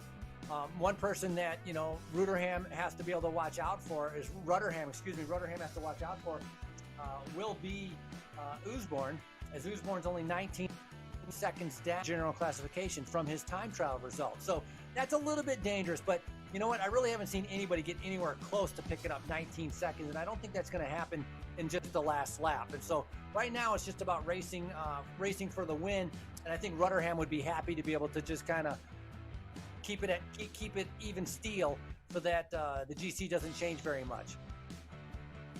Yeah, no time bonuses today either, so the place that you get won't affect the GC at all. It's just about the time gaps. And yeah, I don't think you're going to see a very big gap at the finish line for these guys, unless it splits into 2 groups. I mean, the only way you're going to pick up 19 seconds is a situation where you have like this 7 guys up the road, and then one of your opponents, the rider you were trying to beat, is caught out in the wrong group. But I don't see that happening for these guys or Oosborne today, as Bird goes back to the front and back into the red zone. Yeah, and that's going to be trouble for Harden, who's trying to be able to come. Now, Will Harden is trying to be able to get into the back of this group. So he's trying to come across all by himself. He was about 200 meters back on Zach Nair, who's our last rider in the front group. So Bird is not making it any easier for Harden, who's trying to be able to come across. And honestly, he's not making it any easier for any of the guys in the group. And just in the back there, that's where you can see Harden trying to be able to come across. What a move. And this is Beak right here.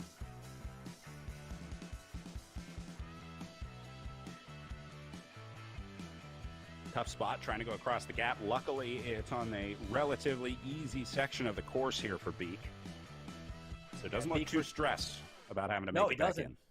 He looks very much like he's pacing himself. Team Tour 2000 Callus. So he looks comfortable, and I'm surprised. You know, I would be in panic mode almost, trying to be able to get across to these guys, because I wouldn't be sure that I would actually be able to make it. But Beak looks very well within himself as he's going to get up to these guys. Actually, I don't know if he already made it or 100 meters off the back, so he hasn't made it yet. Yeah, amazingly, still not in there. Meanwhile, Bird keeping the tempo up at the front.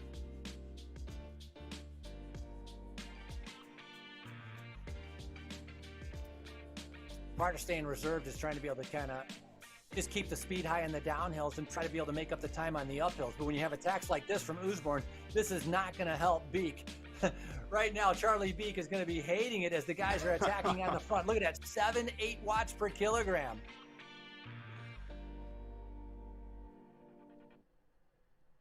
Yeah, Oosborne is the one driving it up there. He was the instigator. And now Ruderham going to go, Bird going to go. Oh, man.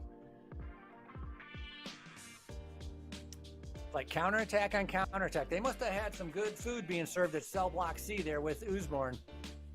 Love and Beyond Cancer, presented by Bike World. He's doing a fantastic ride, and he keeps that time trial pace. It's like this is what he's good at. It's amazing he can just keep doing this, because we are at an hour something into this bike race, and he doesn't look like he's any signs of slowing down. It's an unbelievable ride right now.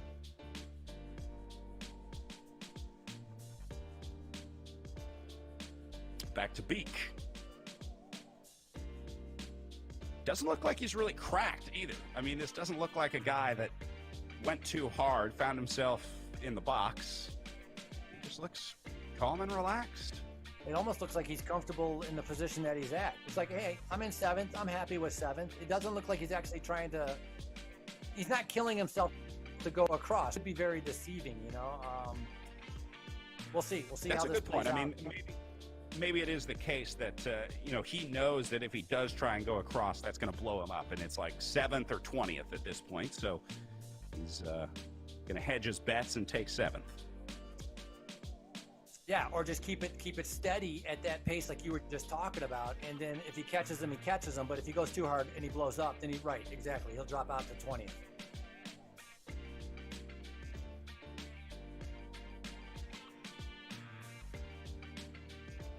Big thank you to USA Cycling. Be sure to support USA Cycling, because we are getting killed in the top 8 of the RGT here as Americans. I only see 2 U.S. flags up here. The Brits and the Canadians are beating up on us. I think we're a ways off from having a USA Cycling esports talent pipeline. I'm sure that'll get complicated at some point.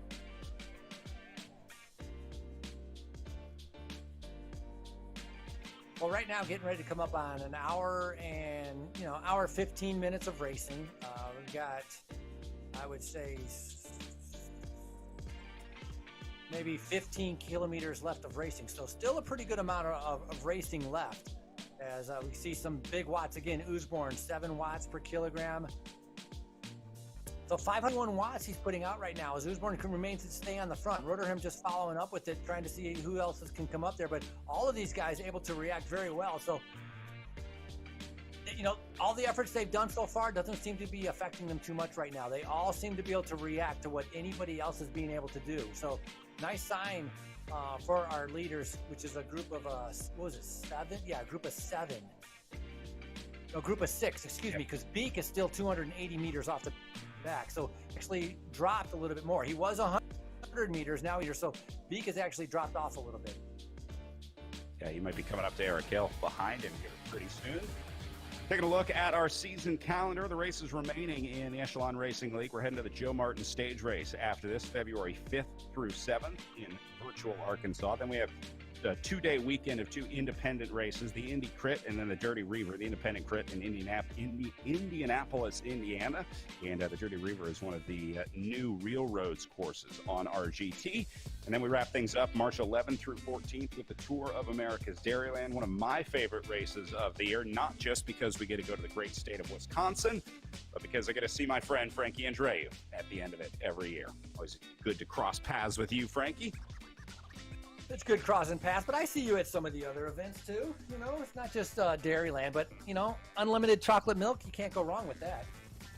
Doesn't get much better than that. A little bit of a gap here from Oosborne and Ruderham back to Segerbruch and Nair.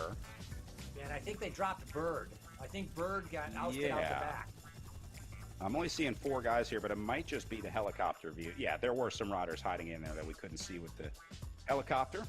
So Thrall is in there as well in 5th, and I think you're right. Bird is the missing guy here. Wow.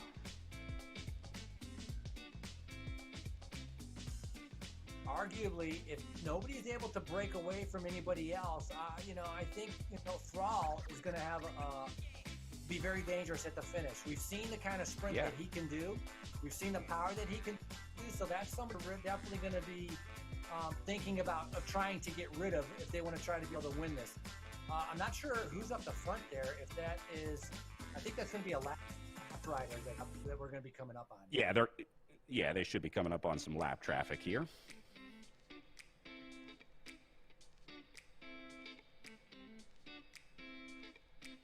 A little bit of an uphill, 4% grade uphill, 5.5 watts per kilogram right now from Sedgebrook. So just kind of keeping it steady. They're all just kind of keeping an eye on each other, and still got almost 15 kilometers of racing. Pretty good ways to go. Yeah, don't forget, still time to enter to win a Project Echelon Sunrise jersey. Sorry about that, Frankie. This actually ends today, so I want to make sure people have a chance to enter. Just check out Project Echelon Racing on Instagram, and you're going to have a chance to win this very cool Sunrise jersey. Giving away 6 of those Jackfruit jerseys designed by Stice Designs. We talk about the designer of this jersey did the collaborations between the high fashion brands and pro racing teams. He got them to do a Project Echelon jersey. And really cool story behind these jerseys. They're working with a group called NAVA, the Native American Veterans Association, with a program called 29 for 2021, recognizing the 29 Native Americans that received the Medal of Honor during their service to our nation. So really cool way to partner with NAVA and recognize those riders. And then, of course, the Sunrise jersey, bringing awareness to veteran suicide epidemic happening in the United States as we lose far too many service members, and the Sunrise jersey there to remind everybody that the sun always rises the next day and there's always hope. So a great story, a great mission, and a great message with the Sunshine jersey.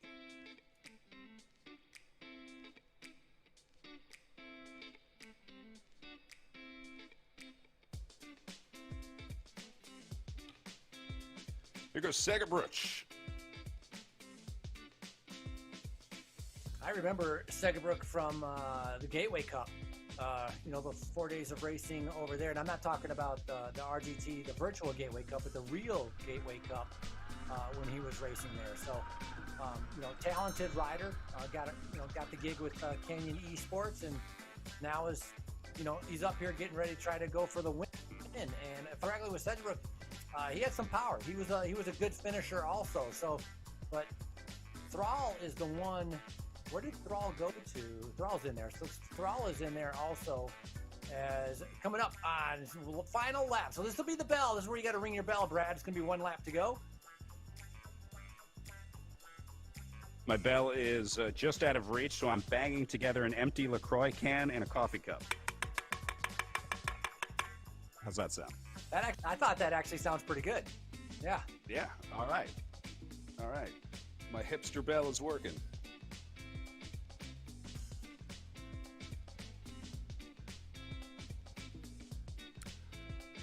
Well, Frankie, this one looking very similar to the way things went down in the women's race, as it looks like this group of 6 is going to go to the line together. It might go down to 5 or maybe even 4 here on this last lap, because there are going to be some tired legs in this group. But looking more and more like this selection is just going to sprint it out, and that's going to be really exciting when these guys hit the line for the final time here. These are the chasers behind them, starting with what is going to be, 7th, 8th place in there. There's Eric Hill in 8th leading the way. So pretty good group of riders racing here for sort of the second half of the results here. Yeah, this is a nice group, and obviously, they have their own race within a race through 12 or 14. They're going to be thinking about how to be able to battle that out. But in the lead, as these guys now have 1 to go. So bell lap again for these riders. But in the lead for Thrall, he's going to be thinking about having to really sit in and do nothing and try to see as he can for the sprint. But right now I'm seeing like 8.5 watts per kilogram on there. So I'm sure those leaders are going to be attacking each other as we go back here to Blackburn. Talked about the experience of Blackburn today just not being, maybe the day that he wanted or needed, as it's a hard race course. In other words, you got to put out a ton of power to be able to keep up on all parts of the course. It's not easy to be able to sit in. As we go back to 17th, it's John Heinlein. Another Project Echelon rider And then a big group back here in the battle for 18th with, you see Marshall, Schwent is there, Jonathan Crane in there, Melville also in this group. So let's see, 2, 4, 6, 8. I'm going to call that 9 riders in this group racing for 18th, 19th, 20th. See, if I was Heinlein in 17th, I would just sit up and wait to be with that group. I mean, I would want to ride with somebody. What's the point of riding a virtual race and you're around by yourself? I guess it's the same with riding on a real race and you're riding around by yourself. The point is to ride with some other guys. It's like I wouldn't want to just sit out there by myself. As right here we go a little bit further back.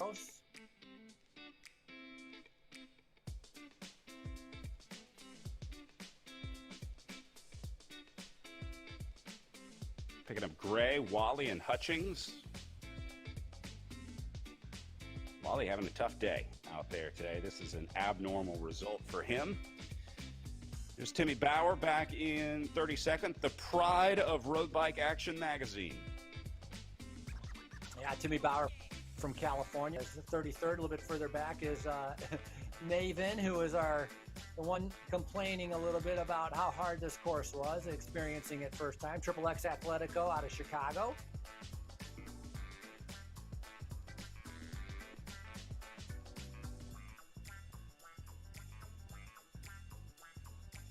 Looking a little further back into 34th place. This is Parrish that we're looking at right now.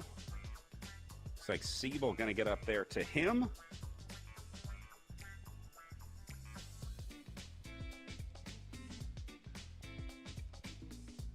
And then we go back to Toppings and Jan Deca in 37th.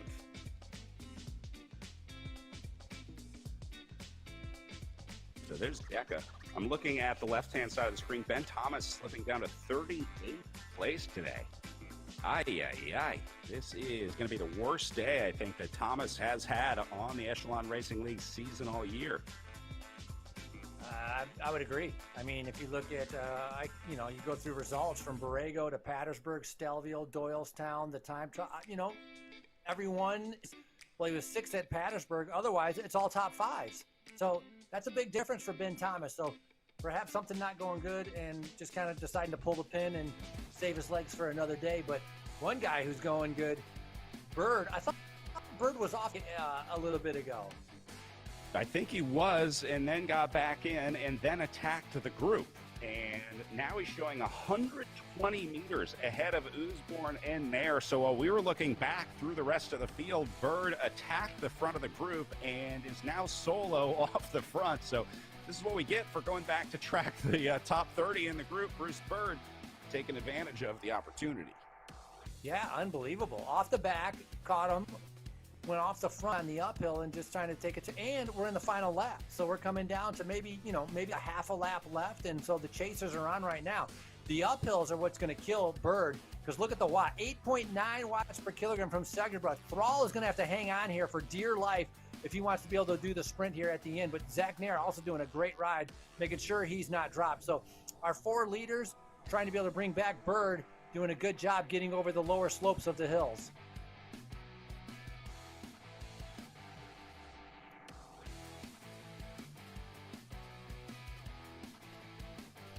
Bird doesn't have another play here. I think this is an all-in move for Bruce Bird here, because if this one's brought back, there's no way that he has enough time to recover here, Frankie, and try and sprint it out. So Bird's probably looking at Tom Thrall in that group and saying, no way. I'd rather try and beat him in the long game here. So Bird launching the attack from almost an entire lap out.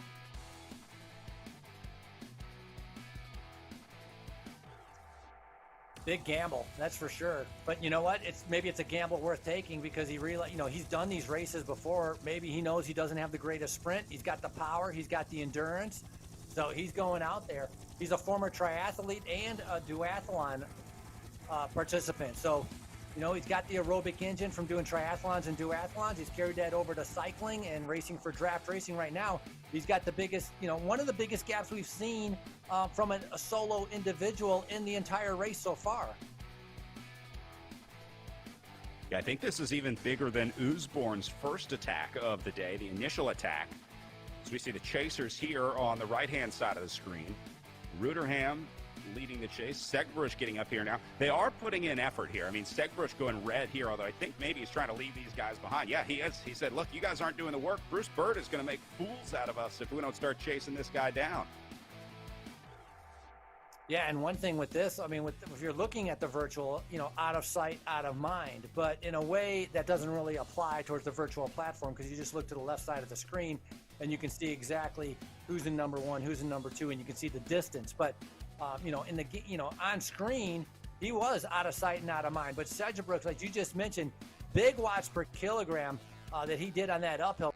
Right now, coast hill, 10% downhill slope heading in towards the turn, but all 4 of those guys have been able to stay together. Yeah, he pulled the plug on trying to bridge up because this guy's been coasting for like 30 seconds at this point. That's just smart bike racing. I mean, if you see the opportunity to try to take that 0 on your power meter, take it while you can, because that's rest that you're going to be able to use later on in the last couple kilometers of racing here. So good smart riding by Spencer Segbrush here, but he is making the gamble that Bruce Bird is going to come back one way or another. I mean, he definitely made the conscious decision that, hey, I'm not going to close this gap by myself. I want to bring the group with me, or I want Bird to come back on his own.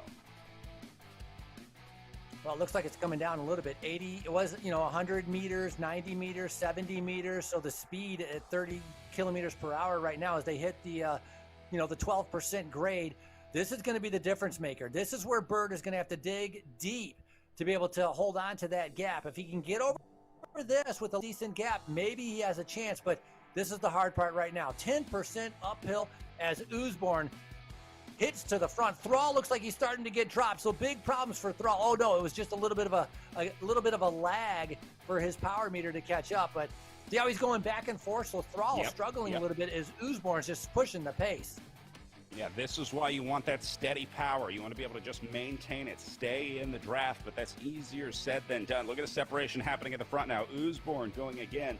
Now, they do have Bird in sight up the road, so Oosborn can now see Bird on his screen as the gap continues to drop. Remember, he maxed out his distance at over 150 meters at one point, but it is coming back down under 50. Bird doing a nice job of pacing himself to get over the top of this climb as it's going to, the steepness is gradually going to start to be able to go away. Looking at 4.5 watts per kilogram. Nair is a little bit lower than that. So Bird doing a fantastic ride. What an unbelievable ride if he's able to hold off these charging 4. And arguably you could say the 4 strongest riders in the race. But Bird proving to everyone that he's here to try to take a win on the Sunset Loop.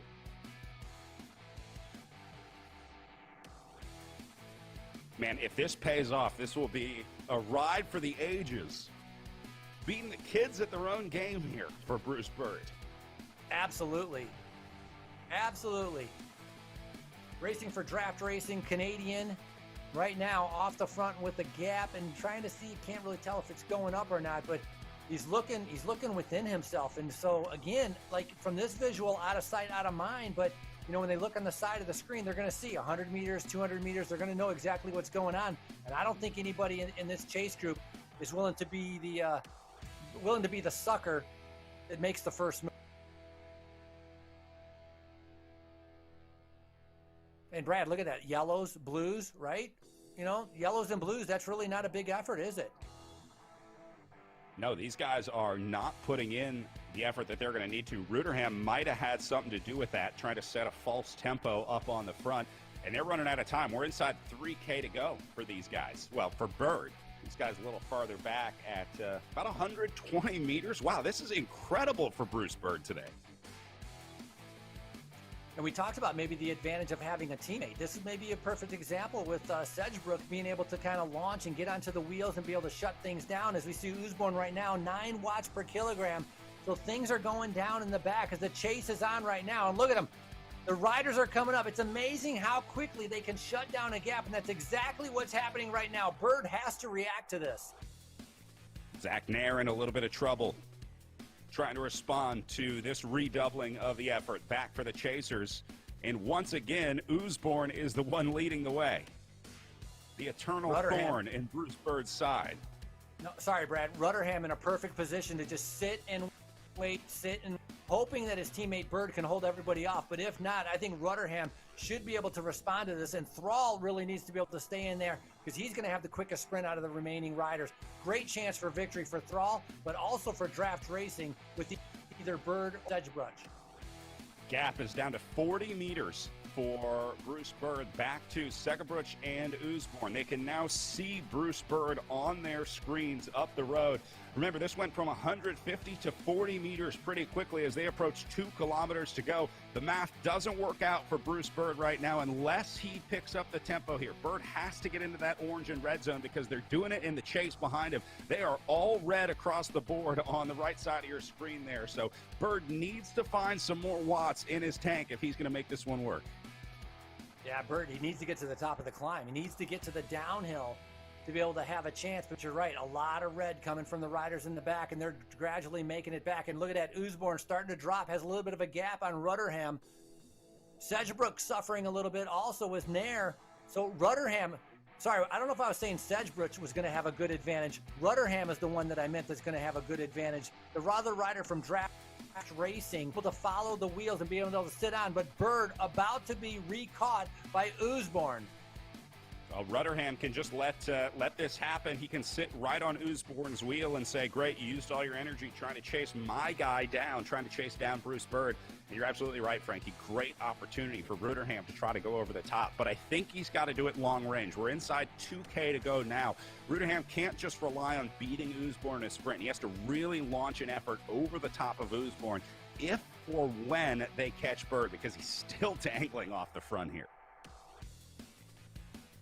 Look at Sedgebruch. He has to be able to get onto the back of these riders to be able to have a good chance. The hill's just proving too much for Thrall. Tom Thrall is gone, so this up and down, he had a great chance if he could just stay with the guys, but isn't that how it always is? Like, you know, it's like if a coulda, woulda.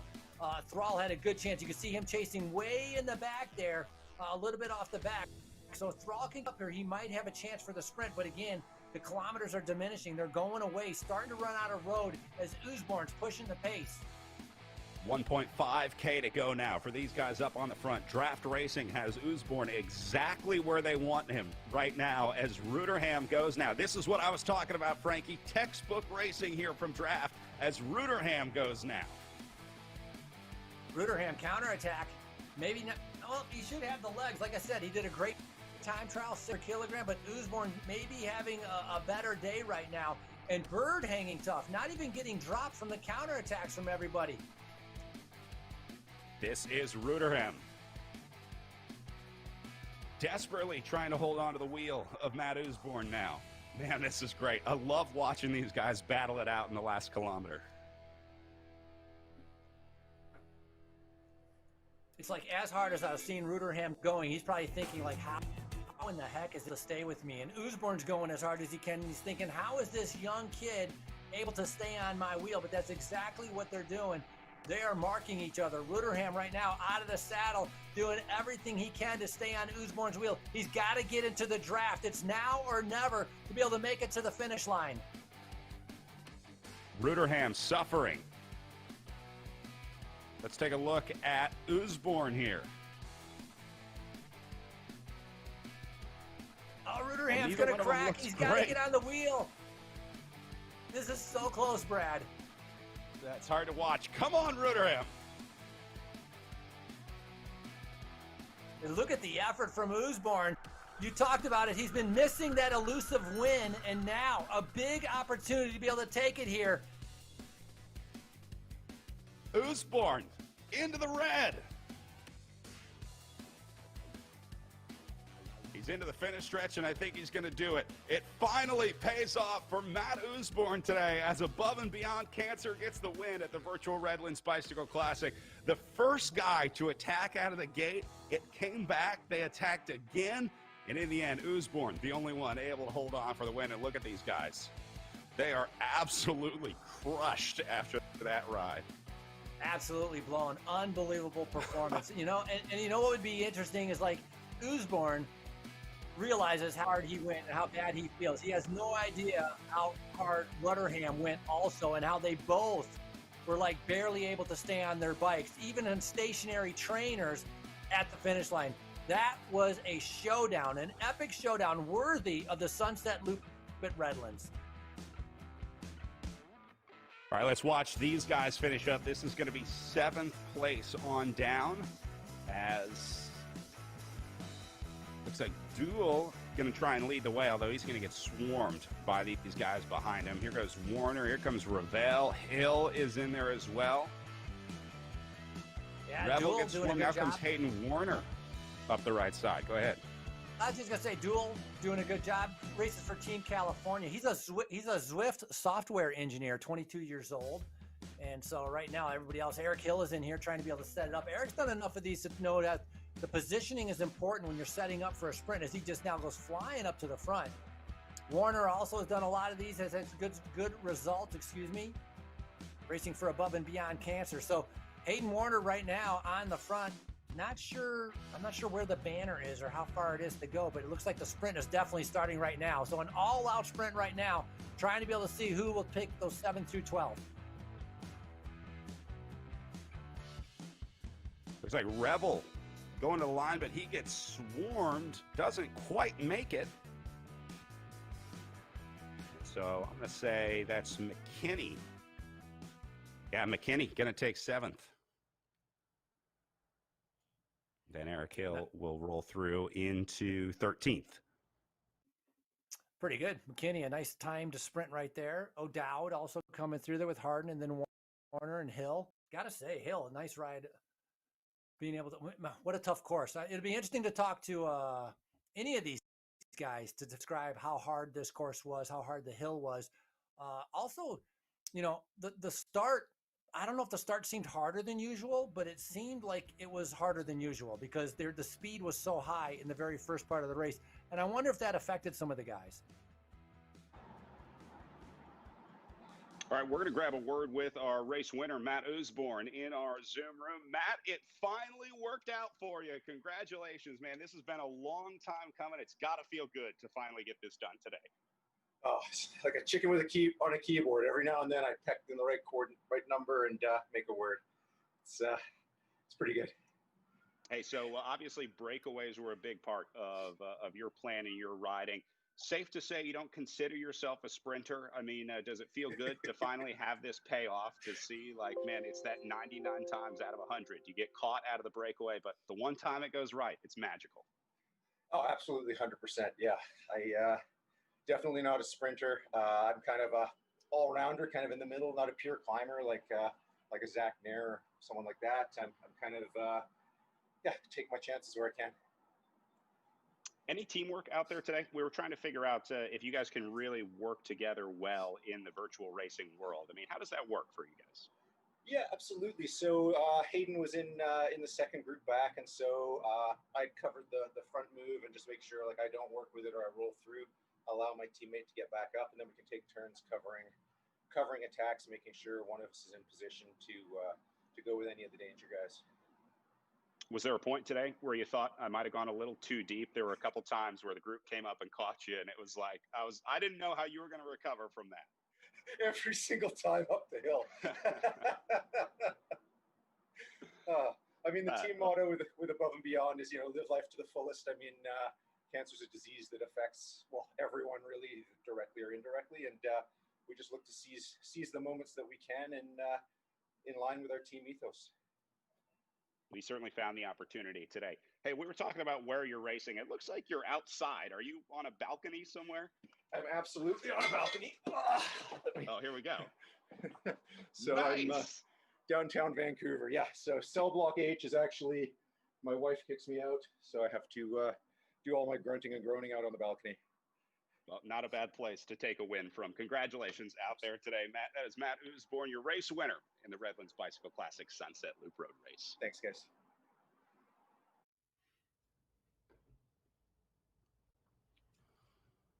All right, how about it? Usborne takes the win. He will end up 2.2 seconds ahead of Ryan Ritterham on the day. Look at the watts per kilogram. They averaged under 5 today after a 6 watt per kilogram average yesterday. Frankie, Usborne only averages 4.54 today. Yeah, big difference. And, obviously difference between doing a 10 kilometer effort and doing a 60 kilometer effort. But Rotherham, a great job of defending the GC, only a 2-second difference. So, instead of being, not that big of a, 19 seconds back now, Oosborne's going to be 17 seconds back. But Oosborne, so strong, pretty impressive, out there on that balcony in the cold weather, natural cooling ability. But that he shows is just very, very impressive to be able to continue to attack over and over. And then the rest of the guys, Zach Nair, Bruce Bird almost pulling it off, right, Brad? I mean, Bird was, 500 meters from winning this bike race. Yep, absolutely. It was a ride just like Matt Oosborne. It almost paid off, but I think Bruce Bird will have his day. So don't be surprised to see that name back on the leaderboard in the Echelon Racing League as we wrap up day 2 here from the Redlands Bicycle Classic. Don't forget more racing tomorrow as we resume racing for the last day of racing, the Oak Glen Climb at 11 a.m. Eastern tomorrow to wrap up the last day of the Redlands Bicycle Classic. And then the Joe Martin Stage Race, the next stop on the pro calendar. Don't forget, amateur riders can sign up for our next 3 events as well, with the Joe Martin Stage Race, the Indy Crit and Dirty Reaver Weekend, and then the Tour of America's Dairyland to wrap up the Echelon Racing League. So, Frankie, another great day of racing here in